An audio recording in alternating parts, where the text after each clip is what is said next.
Hello everyone, তনয় আর পাকশালাতে সবাইকে স্বাগত জানাই। যারা ফার্স্ট টাইম চ্যানেলটা ভিজিট করছো তাদের কাছে অনুরোধ রইল, চ্যানেলটা সাবস্ক্রাইব করো, পাশে থাকা বেল আইকনটি প্রেস করো যাতে নতুন নোটিফিকেশান তোমাদের সামনে চলে আসে। আমরা প্রত্যেকেই কিন্তু মাছে ভাতে থাকতে বেশ পছন্দ করি, আর এখন এই ধরনের মাছ কিন্তু বাজারে বেশ হামেশাই পাওয়া যায়।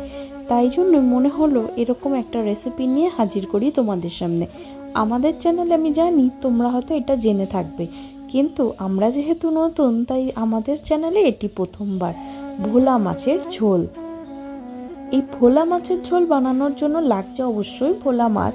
ভোলা মাছগুলো একটু বড় সাইজের, তাই 2 টুকরো করে কাটা রয়েছে। এর মধ্যে দিয়ে নেওয়া হলো পরিমাণ মতো নুন, পরিমাণ মতন হলুদের গুঁড়ো। এইভাবে দিয়ে কিন্তু আমাদের খুব ভালো মতন মেখে নিতে হবে। দেখো, হাতের সাহায্যে মা খুব ভালো করে মেখে নিয়ে, এই ভোলা মাছ কিন্তু ছোট ছোটও পাওয়া যায়, তোমরা যদি চাও সেগুলোকে দিয়েও কিন্তু এই রেসিপিটি করতে পারো। কড়াইতে দিয়ে দেওয়া হলো পরিমাণ মতন সর্ষের তেল।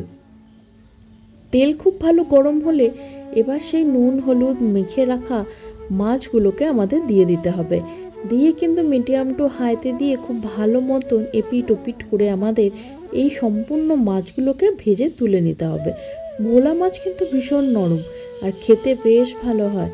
তাই জন্য ভোলা মাছ যেহেতু আমাদের রেসিপির মধ্যে এই চ্যানেলে একদমই নেই, তাই যখন বাবা এনেছেই তখন তোমাদের সঙ্গে শেয়ার করা যেতেই পারে।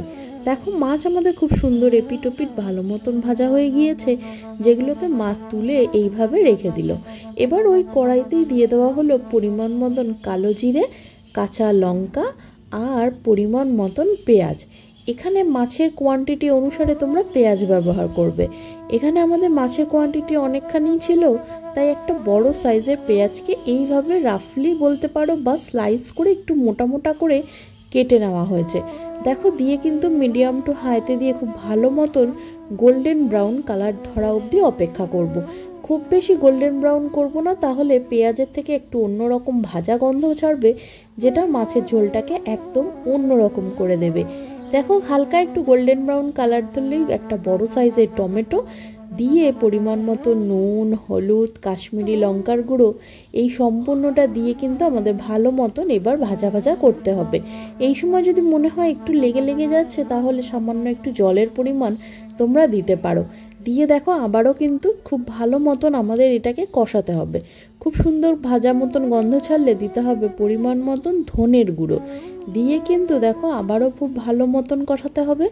এই টমেটোগুলোকে তোমরা চাইলে কিন্তু বেটেও দিতে পারো, কিন্তু আমাদের মনে হলো এইভাবে দিলে ঝোলের ওপরে টকবক করে ফোটে আর ওটা ভাত দিয়ে মেখে খেতে বেশ ভালো লাগে।